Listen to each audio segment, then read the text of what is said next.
Greetings to my dear guests on this video. I wish you a pleasant viewing and look forward to your feedback in the comments. I had just finished my third cup of coffee when I saw the calendar alert blink. Cameron's last day before vacation. My stomach tightened, not from caffeine, but from what I knew was coming. Cameron Halden, founder and CEO of Halden Dynamics, was finally taking a break after 15 years of non-stop work, and no one deserved it more. He'd built this tech empire from a cluttered garage in Evanston into one of the most influential infrastructure firms in the country. And I'd been at his side for over a decade, rising from junior analyst to chief strategy officer, a role I carved out with every late-night deck and salvaged client pitch. The office buzzed with the kind of excitement usually reserved for IPO announcements or surprise bonuses. But I knew better. Today didn't feel like relief.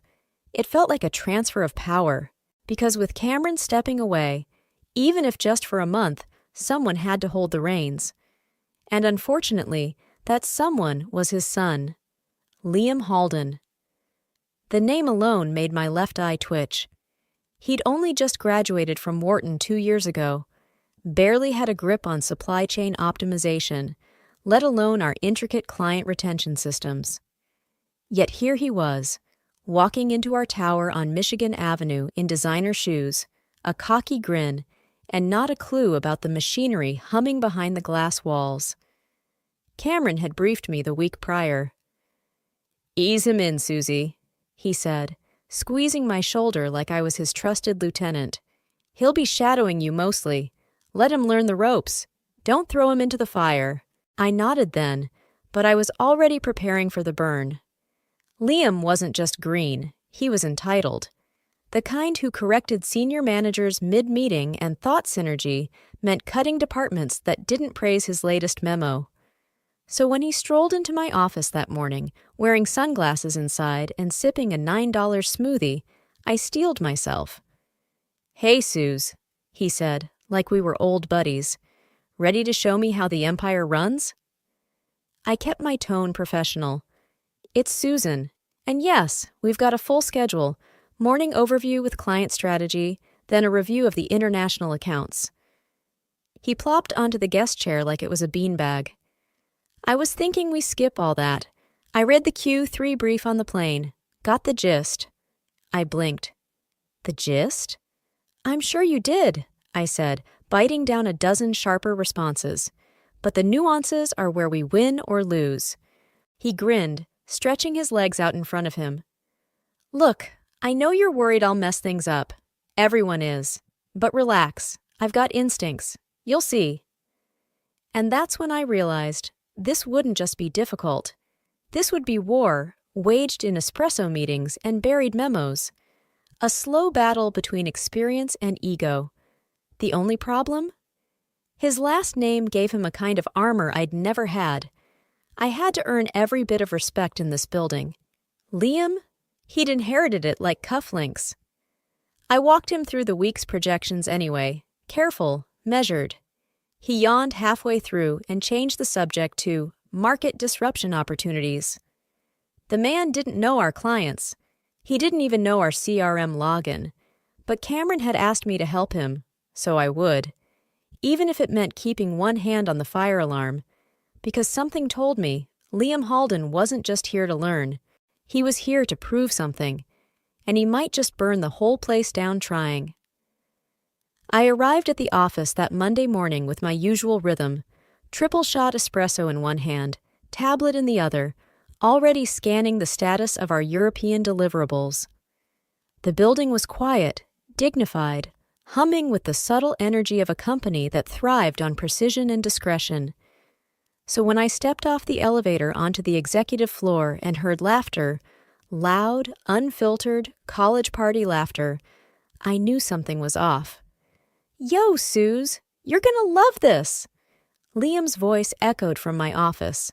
My office. I quickened my pace, heels sharp against the marble tiles. When I reached the glass door, I paused for a full breath before pushing it open. Liam was leaning against my desk like he owned the wood it was carved from, and next to him was a stranger. Late 20s, all gelled hair and shiny loafers. He had a gaming laptop open, feet propped up on my guest chair. "Meet Chase," Liam said with a grin. "He's joining us for a bit. My dad's cool with it." I blinked. "He's what?" "Cool with it," Liam repeated. "I told him last week. Chase has this amazing algorithm idea, and I figured, why not tap into that while I'm here?" Chase gave me a wink that made me want to accidentally on purpose spill coffee on his keyboard. "Sup, Susie. Liam tells me you're the real boss around here." I didn't smile. "It's Susan, and this is a secure floor. We don't allow unauthorized personnel in client data zones." Liam waved me off like I was scolding a child for spilling juice. "Relax. He signed an NDA. Dad knows. It's temporary. Temporary. Like a bad rash." I wanted to call Cameron that instant, but something in Liam's expression stopped me. It was the smugness, yes, but underneath it was certainty. He really believed he had permission. And if that was true, Cameron must have been seriously misled. Chase stayed. He didn't just stay. He nested. Within a day, he had a badge, a desk in the corner suite, and was looping himself into high-level meetings he had no business attending. I even caught him adjusting a forecast sheet for our fintech expansion, a document that was weeks from final sign-off. When I confronted Liam, he leaned back in his chair, completely unfazed. "He's a genius. I trust him. We're moving fast, Susan. That's the vibe. We can't keep playing by old rules." Old rules. He meant the ones that kept our billion-dollar clients from suing us into oblivion. The worst part? They weren't just playing. They were planning. Whispered meetings in the break room. Late-night sessions in the boardroom with the blinds drawn. "New strategies," they said. "Aggressive growth tactics." And people were listening. Young interns started quoting Chase's buzzwords. Mid-level managers were suddenly inviting Liam to lunch. There was momentum building, dangerous, misguided momentum, and it was all happening under my nose. The more I watched, the more I realized this wasn't some casual internship gone sideways. This was a takeover in slow motion, and everyone was too distracted or too afraid to see it. That night, I stayed long after the floor had emptied, staring out over the city from my corner window. Below, the river glistened like steel in moonlight. I tapped Cameron's contact on my phone but didn't press call. Not yet, because I needed proof. They were making moves, and I had a sinking feeling they weren't just here to learn. They were here to rewrite the future and erase me from it. By Thursday morning, the office was practically humming with unspoken questions. 2 junior associates had approached me separately with confused expressions, whispering about a new, internal startup Liam and Chase were supposedly piloting. No one had official memos. No one had timelines. But somehow, everyone had heard. I couldn't wait any longer. At 7:14 a.m., before the workday even began, I called Cameron. To my surprise, he answered on the first ring. The background was quiet. No Santorini waves, no clinking glasses. Just his voice, warm, worn, and still sharp despite the vacation. "Susie," he said, and I swear the sound of my name said properly almost made me sigh in relief. "What's going on?" I didn't ease into it. "Cameron, your son has brought an outsider into the company, Chase Donovan. He's using your office, touching confidential data, and directing internal staff like he's on payroll, all under Liam's authority." A pause. Then, "Chase is harmless. They're experimenting, trying to build something. Liam's got ideas. It's part of growing up." I blinked, stunned. This isn't a lemonade stand. They're accessing proprietary systems. They've got interns rewriting code segments. They're meddling with financial sheets. I caught Chase in our server dashboard yesterday. He chuckled softly. Chuckled. "They're young, Susie. Let them mess up a little. It's how I learned. How you learn too, I imagine. You've got a good head. Just guide them." "I'm trying," I said, my voice tighter than I meant. But they're not asking for guidance. They're bypassing protocol. Then give them space to fall. Liam needs to understand risk, and he won't if we handhold him every second. Besides, he told me you two were working great together. I closed my eyes. He told you what? Cameron, with all due respect, this isn't just trial and error. I think they're up to something. Something beyond just learning the ropes. The silence on the other end stretched just a bit too long. Then his tone changed, firm, fatherly, distant. They're kids, brilliant in their own way. Let them explore. You're strong enough to hold the fort while they find their footing. Strong enough to hold the fort, not right, not trusted, just strong enough to clean up after them. I ended the call soon after, promising to keep him updated. But when I hung up, my hands were shaking, not from anger, but from that creeping, nauseating certainty. Cameron wasn't coming to help, not yet. And while he was sipping wine in some whitewashed villa, his son and Chase were already rewriting lines of code and drafting emails to internal partners, without oversight. Later that afternoon, I intercepted a message intended for Liam, but mistakenly sent to my inbox. It referenced Series A investors, rapid share conversion, and a meeting with a shell company I didn't recognize. My heart sank. They weren't just experimenting.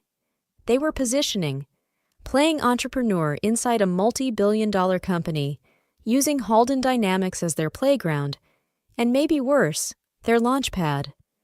The worst part? Cameron was giving them cover. I sat in my office long after sunset, lights off, watching their private conference room flicker with movement across the hall. Liam was pacing. Chase was grinning. There were documents spread out over the table.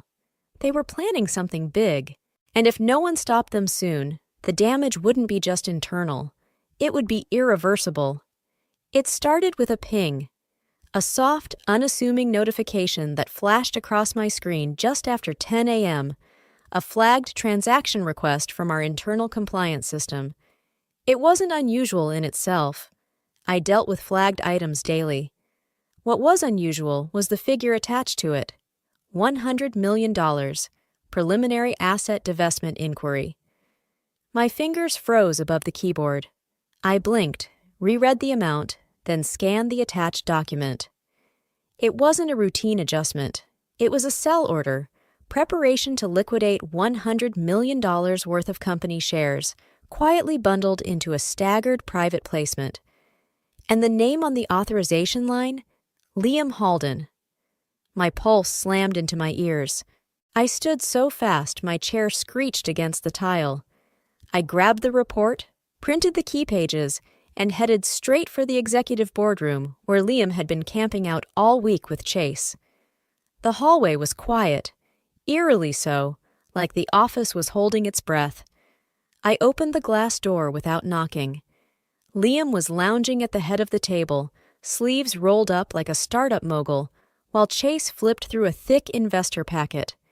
They looked up, half smirking, not even startled.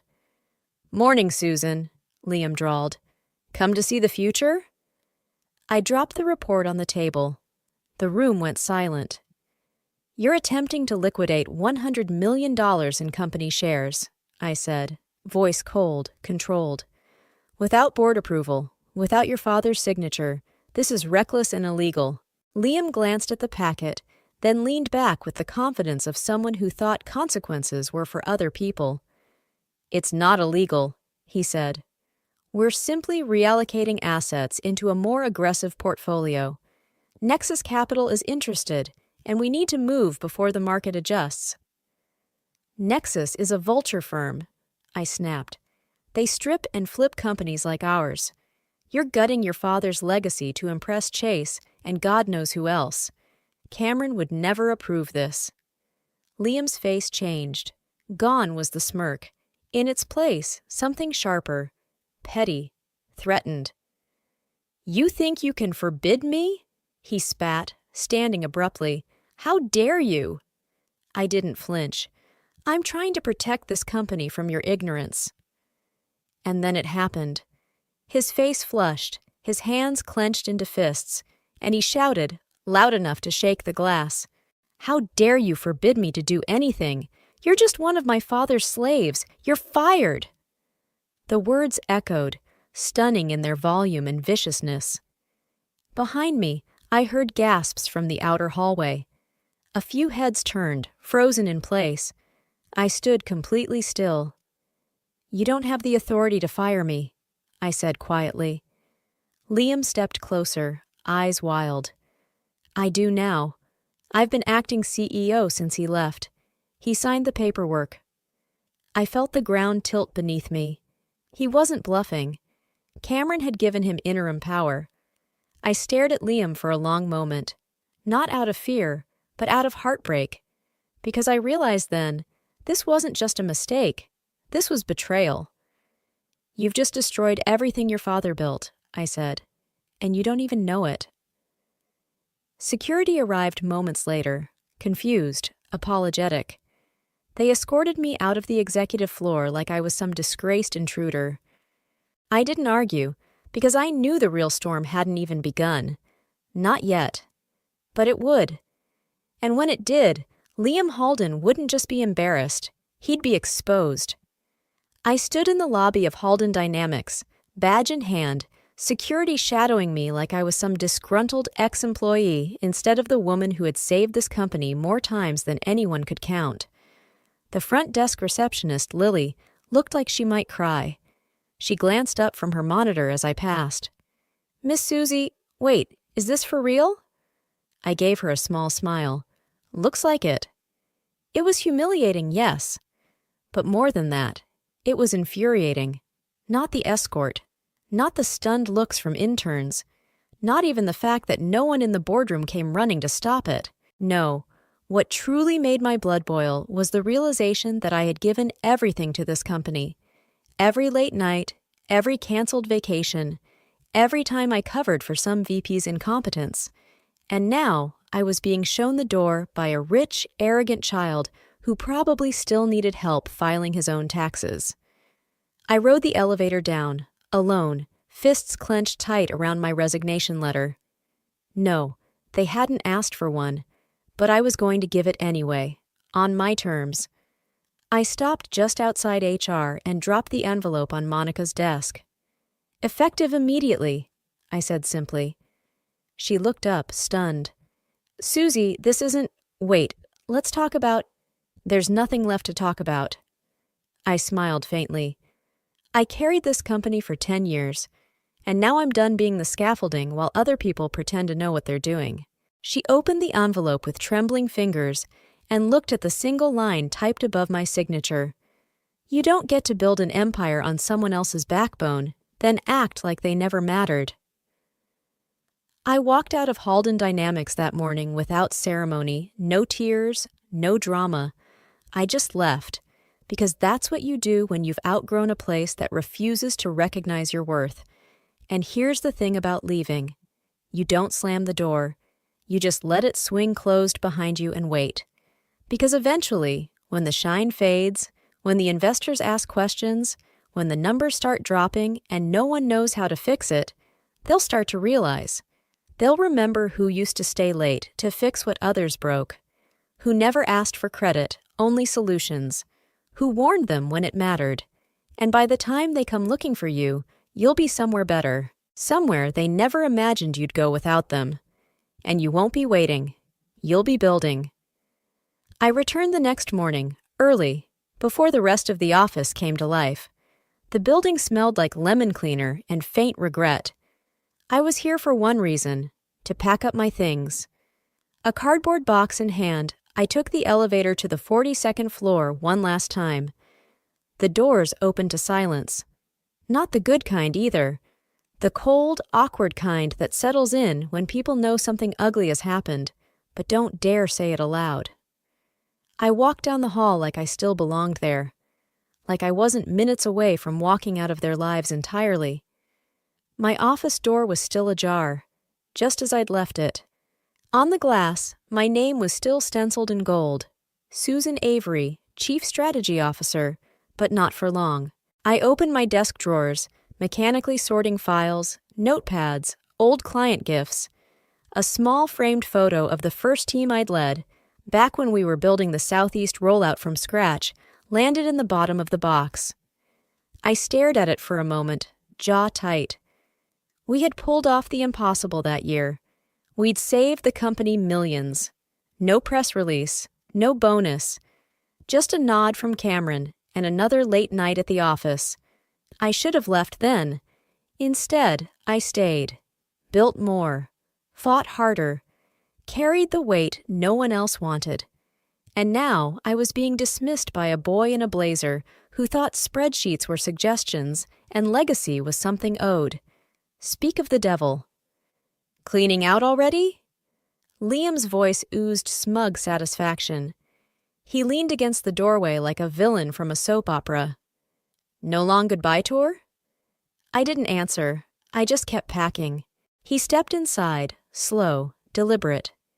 You know, you were always so intense, like everything had to be perfect. I get it now. You thought this place needed you. I froze, fingers gripping the edge of my desk. But it doesn't, he continued, and soon it won't even remember you. I looked up, eyes sharp. You're destroying this company. He laughed. I'm elevating it. You couldn't see the opportunity, but I have vision. That Nexus deal? It's just the beginning. I'll double that $100 million in 6 months, maybe even 3. I rose slowly, closing the last box. Your father trusted me for a reason, I said, my voice low. I earned my place here. You're coasting on a name you don't understand. Liam stepped closer, eyes gleaming with venom. You want to talk about names? He said. Soon, my name will be the one everyone remembers. Not yours, not even my father's, mine. And he'll be proud of me when I make this company bigger than he ever dreamed. For a second, I couldn't speak. Not because I was shocked, but because I suddenly realized Liam wasn't just arrogant. He was dangerous.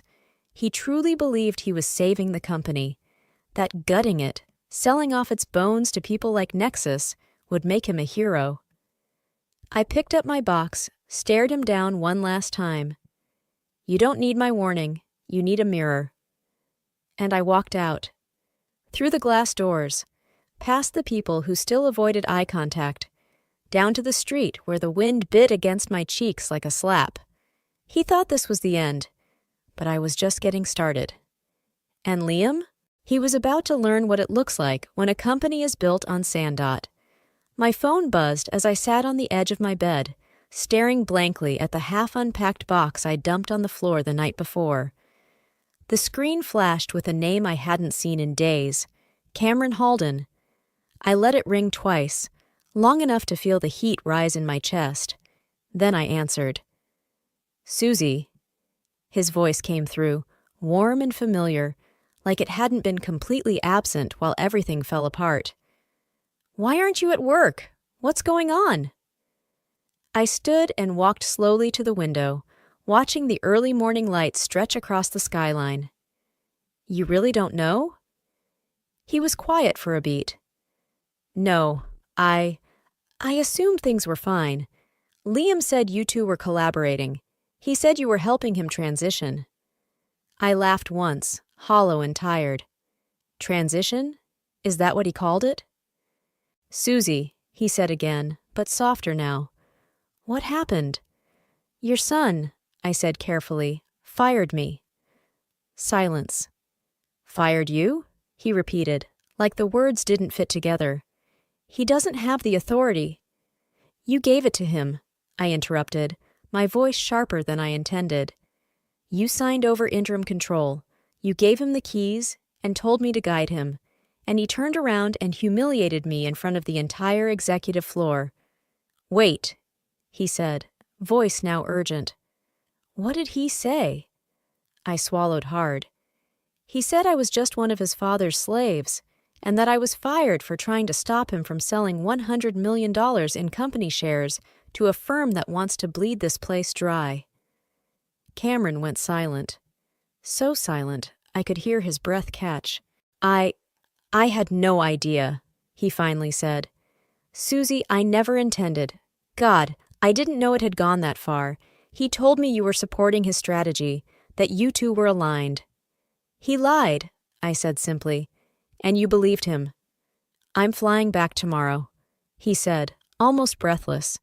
We're going to fix this. Sit tight. Don't do anything. Please, we'll talk the second I land. But I'd heard that tone before. That panicked scrambling of a man who'd finally realized too late how far the damage had spread. And I was done waiting for men to catch up to the truth I'd been carrying for weeks. No, I said, my voice calm, level. I'm not coming back. Susie, don't say that. We can undo this. You've been with me since the beginning. Yes, and in all that time, I've built your systems, saved your deals, cleaned up after your executives. I've bled for this company while Liam strutted through it like a spoiled prince. I didn't know, he began again, but I cut him off. I'm tired, Cameron. Tired of being invisible until it's convenient. Tired of being the safety net for your son's recklessness. He exhaled hard. Please, just wait until I get there. We'll sit down. We'll talk. But I was already shaking my head. I don't want a conversation. I wanted respect. And that ship sailed the second you gave him my seat at the table. I hung up, not out of spite, but because there was nothing left to say. Cameron Halden returned on a stormy Thursday morning. No press release, no company-wide email. Just the sudden reappearance of the man who had once walked every floor like a general inspecting his troops. He went straight to the 42nd floor. No hellos, no small talk. He barely looked at the assistants scrambling to announce his arrival. The only words he said, loud enough for the entire floor to hear, were, "Where is my son?" An hour later, word spread like wildfire. Something had happened. Something big.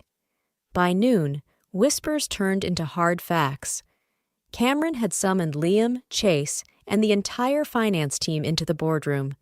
The doors were closed for nearly 2 hours. The tension on the executive floor was thick enough to chew through. And then, around 2:30 p.m., it happened. Cameron burst out of the boardroom, face pale with fury, eyes bloodshot with disbelief. Liam followed a few steps behind, no longer smug, no longer swaggering, just blank. Chase? He was already gone. Cameron's voice, usually composed and commanding, cracked through the silence as he spoke to no one in particular, but loud enough for everyone to hear. He sold our preferred class voting shares, for liquidity, to Nexus. Gasps rippled across the bullpen. Several employees turned to one another, mouths open. A stunned VP dared to ask, "On whose advice?" Cameron spat the name like it was poison. Chase Donovan. He convinced Liam they could accelerate growth by giving Nexus a controlling position without understanding what they were giving away. There it was, the final, brutal truth. The $100 million sale wasn't just reckless, it was catastrophic. They hadn't just liquidated funds, they'd handed significant influence to a firm known for carving up companies and selling the remains. Nexus wasn't interested in growth. They were circling like sharks. By late afternoon, Halden Dynamics stock, already shaky, took a nosedive. Vendors began calling. Clients started canceling meetings. One even pulled out of a multi-million-dollar partnership, citing unstable internal governance. It was unraveling. All of it. And Susie? She wasn't there. But her name was everywhere. She would have stopped this. She warned him. She knew. Cameron sat alone in his office that evening, the blinds drawn. Not even his executive assistant dared knock. He stared at the financial impact summary, hands trembling slightly. 100 million. And with voting shares compromised, Nexus now had a foothold in every major strategic decision. He had built an empire, and left it in the hands of a boy who listened to a snake in designer sneakers. Now the wolves were at the door, and the only person who could have stopped them had already walked away. I was folding laundry in my tiny apartment, half watching the market news tick by on the muted TV screen when my phone rang again. Cameron Halden. I stared at it, arms still, the familiar pang of bitterness curling in my stomach. I let it ring once, twice. Then I answered. Susie. His voice was quiet, smaller than I'd ever heard it. I know I'm the last person you want to hear from right now, but please, hear me out. I didn't speak. I didn't need to. He filled the silence on his own. I came back and, it's worse than I thought. You were right about everything. About Liam. About Chase. About the damage. There was a pause, then a ragged breath. Nexus has influence now. We're bleeding investor confidence. One of our oldest partners just terminated a $60 million contract. I thought I was giving my son a chance to prove himself, but I gave him a weapon he didn't know how to use. Still, I said nothing. I wanted him to feel the weight of it, the quiet. I removed him, he said finally. Effective immediately. Liam has been stripped of all authority, permanently. He won't be returning to the company in any capacity. That got my attention. He's out? I asked, voice sharp. Yes, and I've already hired outside counsel to deal with the Nexus breach, but that's not why I'm calling. I closed my eyes, already knowing what was coming. I need you, Susie. The company needs you. I'm asking you to come back, not just as Chief Strategy Officer, on your terms. Whatever they are, name your role, your conditions. This time, you lead. It was everything I'd waited to hear for years. Everything I'd earned. The power, the recognition, the ability to steer the company without begging to be heard. But it came too late. You didn't listen when it mattered, I said quietly. You handed the company over to a boy who had never worked a day in his life. You ignored my warnings, and now you want me to clean up his mess. I know, he said, and I don't deserve your forgiveness, but I'm not asking for that. I'm asking you to help me save what's left of what we built together. I looked around my apartment, the same apartment where I'd worked countless late nights, holding that company together with duct tape and caffeine. I thought about the years I'd given, the sacrifices I'd made. And I thought about what it meant to return now, not as someone crawling back, but as someone walking through the front door with a name they finally respected. You want me to fix it, I said. I want you to lead, Cameron replied. I didn't say yes, not yet, but I didn't hang up either. And that silence? That was power. I didn't rush back. For once in my life, I made them wait. Let the crisis steep. Let the board sweat.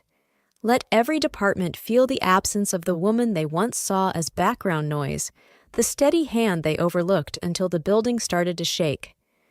When I finally stepped back into the tower, it wasn't through the employee entrance. I took the executive elevator, alone, silent, no escort needed. The 42nd floor was different now. The energy was heavier, subdued. People looked up as I walked past, eyes wide, uncertain, not with pity, with hope. Cameron met me at the edge of the conference room, shoulders heavier than I remembered. For a moment, he looked like a man who'd finally understood what legacy really meant. You don't work for me anymore, he said softly. You work with me, or above me, however you want it. I nodded, and we walked in. The boardroom was packed. Directors, legal advisors, senior execs, most of them pale and cautious. Some ashamed.